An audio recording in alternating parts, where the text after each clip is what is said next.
Madoff, il est juif, il est honnête. Non, mais tu sais, je vais t'expliquer un truc. C'est vrai qu'il y a des juifs malhonnêtes, il y a des juifs honnêtes. Mais si j'avais autant de billets de 500 euros qu'il y a de goy malhonnêtes, tu sais très bien que je serais plus riche que le mec de Facebook. On est d'accord jusqu'à présent. N'oublie pas qu'il y a quelques temps, il y a quelques jours, il y a un goy, 100% pur beurre. Qu'est-ce qu'il a fait? Il est parti dans la maison de sa belle-sœur, de sa sœur, il a coupé les gens, il a démembré, il a fait un bain dans l'acide, il a donné à manger dans des porcs et il s'est branlé dans leur sang. C'est un goy, hein, d'accord? Et après, il a jeté leur cadavre, on ne sait où, tout ça pour avoir quelques euros de plus, quelques lingots d'or, frère. D'accord? Moi, je suis pas en train de dire là, ouais, regarde les blancs. Les blancs, pour un lingot d'or, ils ont découpé des gens, ils ont... Non, frère, c'est un blanc. Il y a aussi des blancs, ils font pas ça. Eh ben, c'est pareil pour tout le monde, gros. Tu comprends? Un goy, c'est quelqu'un qui n'est pas juif.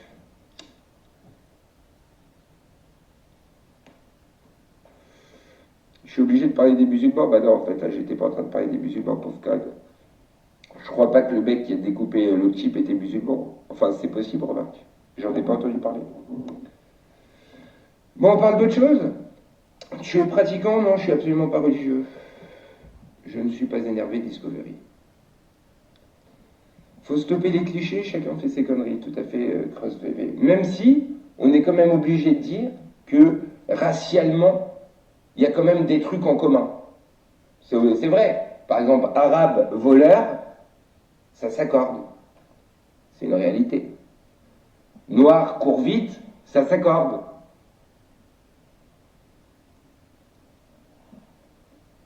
Ok, les noirs, ils courent pas vite. Ils dansent pas bien, d'accord.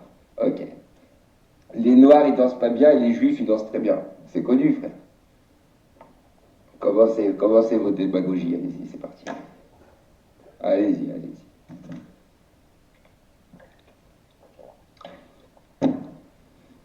Je dédicace à ta femme génie. T'es noir, mais tu danses pas? Ouais, ça arrive, frère. C'est évident, c'est ce que j'expliquais tout à l'heure. Tout le monde n'est pas pareil, tu vois. Ce que je dis juste, c'est qu'il y a quand même des facteurs communs. Par exemple, il y a d'excellents danseurs juifs, mais en général, les juifs ne savent pas danser. Sinon, tout simplement, dans nos bar mitzvahs et dans les mariages, on ne ferait pas des espèces de rondes comme des demeurés à se rentrer dedans, comme un espèce de pogo, frère. Tu vois? Tandis que quand tu vois un noir qui danse, on dirait qu'il n'a pas les mêmes articulations. Il a des articulations où toi, t'en as pas. Tu comprends?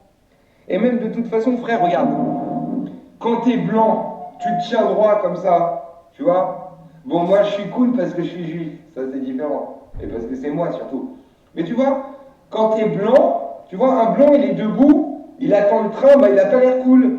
Tu vois, il est comme ça, il se serre la main, il regarde sa montre, il est bloqué, tu vois. Alors que le noir, naturellement, je sais pas, il est cool, quoi. Il est dans la même position, mais ça fait pas pareil. Le noir, tu vois, par exemple, des fois, il met, je sais pas, il y a des différences quand même. C'est la vérité.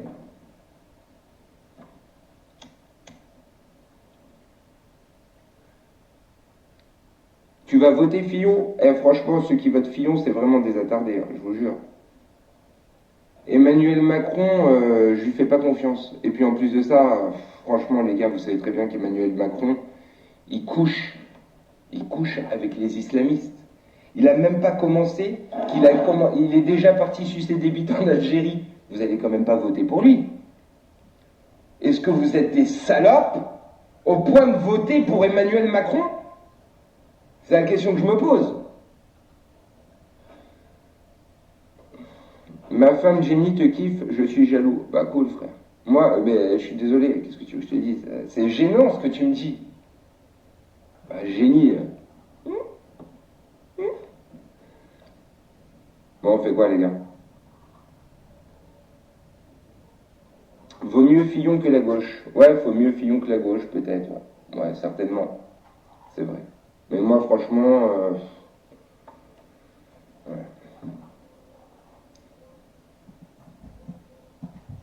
Ça enchaîne trop vite les messages. Moi, je vais...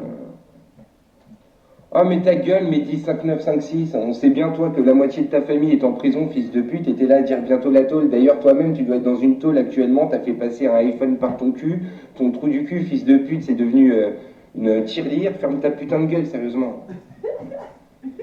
Moi, personnellement, là, je suis au bord de la mer en train de fumer un joint de weed. T'as beau rager et dire bientôt la prison, peut-être, mais aujourd'hui, c'est joint de weed. Et toi?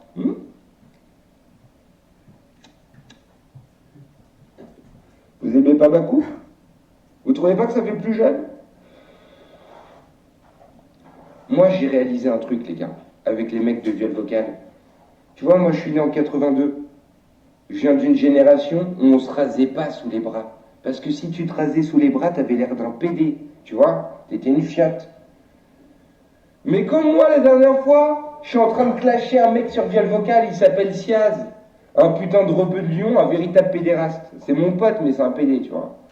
C'est pas un PD, mais il est métrosexuel au possible. Il s'habille comme une lopette, il fait des photos en débardeur. Je te jure, c'est une salope.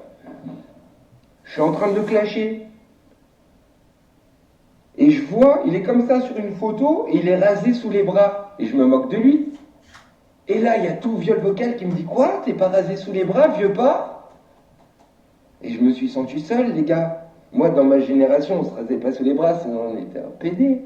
Mais maintenant, si tu te rases pas sous les bras, t'as un gros sale qui pue, frère. Alors il faut s'adapter, je me suis rasé sous les bras. T'es marre. Ah, c'est fini, je suis plus un vieux qui pue, fils de pute 2017, on est à la mode, nous salopes. Ah,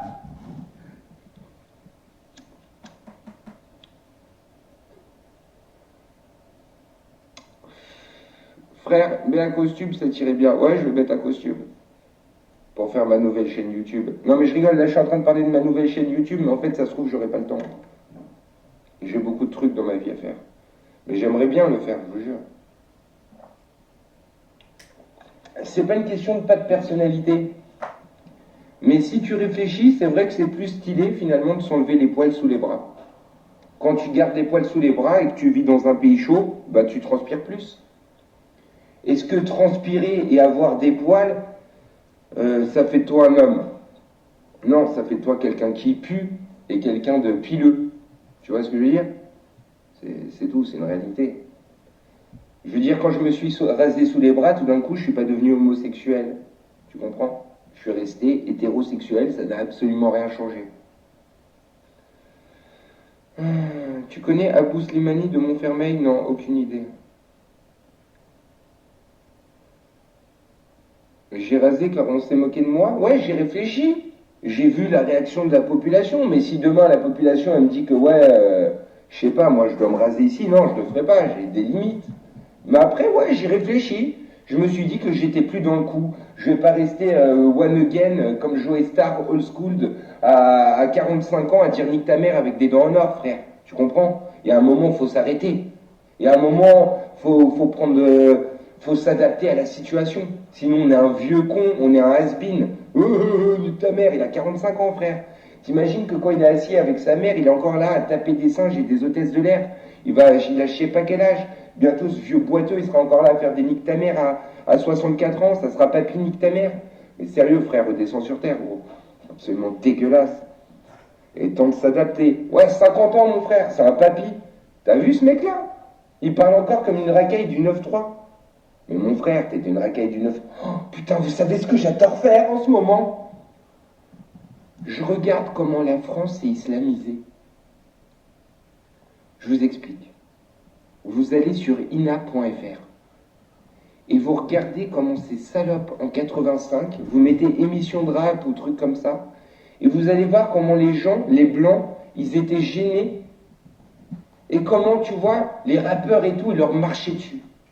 Par exemple, la première émission de NTM. Il faudrait que vous le voyez, parce que c'est difficile à expliquer comme ça. T'as un mec qui interviewe Joey Star et Kouchen, ils sont en plein sur France 2, il lui fait bonjour, comment vous appelez-vous? Il répond nique ta mère. Les autres rigolent. Joey Star, il répond nique ta mère. Et après, il lui fait d'où vous venez-vous? Vous êtes de quelle origine? Il lui répond nique ta mère. Sur la vie de ma mère. Il lui répond encore nique ta mère et tout le monde rigole. Et là, t'as le journaliste qui glosse. C'est-à-dire qu'en 85, on voit bien comment les choses se sont faites, et petit à petit, le français s'est soumis. Il faudra que je fasse une vidéo là-dessus. C'est trop compliqué à expliquer comme ça, les gars. C'est sidérant. Non, aujourd'hui, les rappeurs, ils sont plus tellement à la mode. Parce qu'aujourd'hui, les rappeurs sont désavoués par des figures religieuses ou, si tu veux, un petit peu, comment on appelle ça, dissidentes. Tu vois?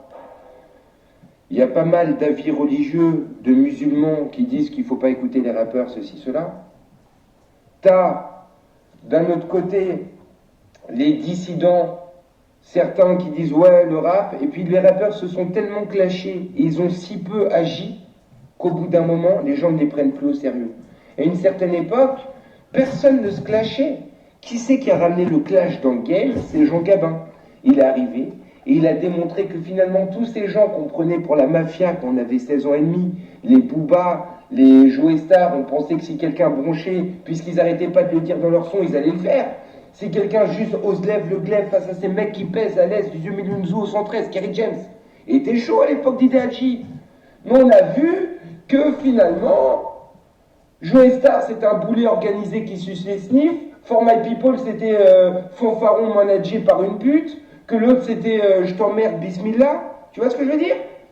Jean Gabin il arrive là-dedans et il nous a montré qu'en fait c'était tous des putes. Et c'est une réalité. Et depuis ce jour-là, je pense que le rappeur, il a pris un coup de pied. Et en plus de ça, quand tu vois que des vieux mecs comme Morsaille, ils sont arrivés, ils ont insulté des Booba, des machins.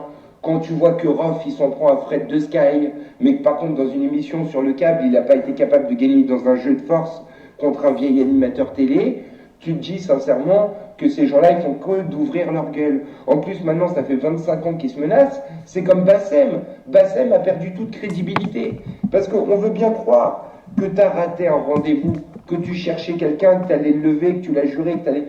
Mais quand ça fait 92 fois, frère, Ismo 38, quand ça fait 624 fois que tu dois aller à un rendez-vous, mais qu'il se passe quelque chose, tu crois pas que ça devient pire que Santa Barbara ou les Feux de l'amour et que les gens ils vont lâcher la série, fils de pute? Parce qu'au bout d'un moment, il faut bien un peu d'action. C'est la vérité. Et maintenant, ce que je me dis, c'est comment va finir Bassem. Réfléchissez. Je vous explique. Bassem est en perte de vitesse. Certains de ses proches vont le lâcher. Ses ennemis vont sentir une faiblesse. Certains vont se sentir chaud et vont l'attaquer. Ils vont le décrédibiliser en calme. C'est ce qui va se passer. Hein. Quelqu'un va le filmer et va l'enculer. Je vous le dis. C'est sûr. D'ici peu, quelqu'un va le filmer. À ce moment-là, il va perdre toute crédibilité. Il y aura seulement certains qui le soutiendront encore pendant très peu de temps. Les gens auront de la peine. Et à ce moment-là, lui-même, puisqu'il ne pourra plus jouer son vrai personnage, il se retirera du game de Periscope et d'Internet. Mais là, vous pensez que ça sera fini pour lui? Chaque fois qu'il ira quelque part, les gens seront là pour lui rappeler sa défaite et pour l'insulter. Partout où il ira, les gens ils disent « Ah, c'est toi, Bassem Braki, t'as insulté les Renois ?» Il cherchera un travail, il devra se faire recruter par quelqu'un d'origine africaine, comment il va faire?